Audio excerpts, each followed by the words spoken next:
The moon, Earth's constant companion in the night sky, has always seemed familiar.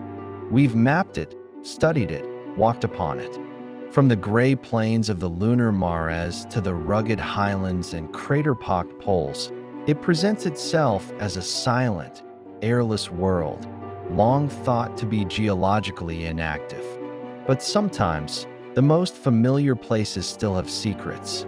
In 2020, scientists discovered something entirely unexpected on the moon's surface, something that, by all logic, shouldn't be there at all. Rust, not just dust or oxidized debris from space, but actual iron oxide, known on Earth as hematite, a reddish compound that forms through the combination of iron, water, and oxygen. The kind of chemical reaction that requires an environment with specific conditions, none of which the moon is supposed to have. And yet, the data doesn't lie. Something strange is happening on the moon. And understanding this rust could unlock more than just lunar chemistry. It could tell us how planets and their moons have evolved, interacted, and even shaped each other over billions of years. The story began with data from the Moon Mineralogy Mapper, or M-3, a sophisticated imaging spectrometer that flew aboard India's Chandrayaan-1 spacecraft.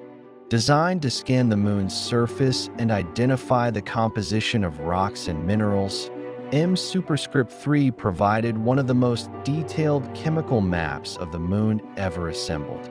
When researchers reviewed the spectral data, they noticed an anomaly, subtle absorption patterns that matched the signature of hematite, a well-known form of rust. At first, they thought it was a mistake. After all, hematite doesn't form in dry, oxygen-free environments like the moon. But the signal kept appearing, not everywhere, but in specific regions, particularly near the lunar poles and, curiously, more often on the Earth-facing side of the moon than the far side. This wasn't just dust or space debris. This was a planetary puzzle. How could rust form in a place with no atmosphere, no liquid water, and where the solar wind constantly bombards the surface, stripping away volatile molecules like oxygen? To solve the mystery, scientists had to think beyond the moon and consider its closest neighbor, Earth. The Earth and Moon have always been gravitationally bound, but what if that bond extended beyond gravity, into chemistry?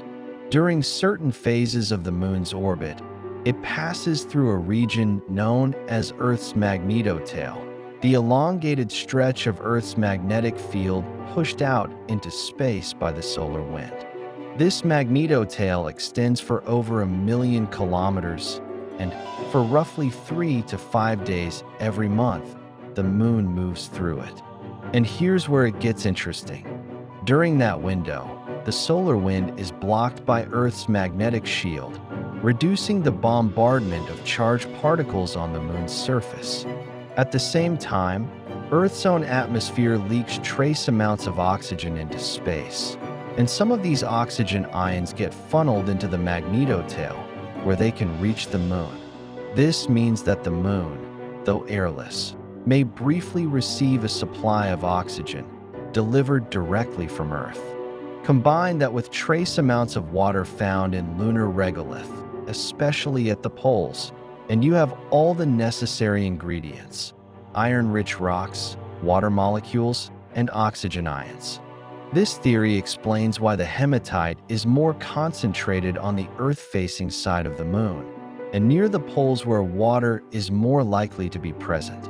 A rare set of conditions, a unique planetary alignment, a perfect recipe for rust in the unlikeliest of places. So why does this matter? After all, rust is a common material on Earth. We see it every day.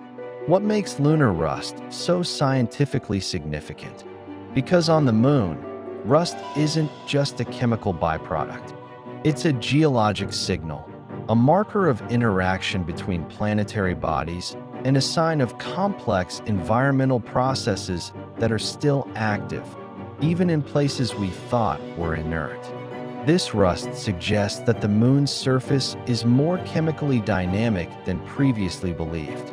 And it implies that even in the vacuum of space, under the harshest solar radiation, oxidation can occur, given just the right combination of ingredients. It also forces us to rethink planetary evolution. The moon was believed to be a geologically dead world. No atmosphere, no plate tectonics, no surface water. But this discovery challenges that narrative. Could there be microenvironments on the moon that support unique chemistry? Could this process have been ongoing for millions of years, gradually shaping the surface in subtle, previously undetectable ways? And more broadly, if oxygen from Earth can reach the moon, could similar processes happen elsewhere? Could planets and moons chemically influence each other over great distances? Rust, in this context, becomes more than a material. It becomes a bridge connecting worlds. The implications extend far beyond the Earth-Moon system. In our own solar system, there are many airless bodies: Mercury, asteroids, small moons, each with their own history of solar radiation and space weathering. Could subtle oxidation be occurring there too? And beyond the solar system, thousands of exoplanets and exomoons orbit close to larger planets or host stars. If the moon can rust under the influence of Earth's escaping oxygen, then perhaps these distant moons and planets experience similar interactions, sharing gases, particles, and even atmospheres across vast distances. The moon, in this way, becomes a natural laboratory for studying what scientists call planetary coupling, the transfer of energy, matter, or magnetic fields between celestial bodies.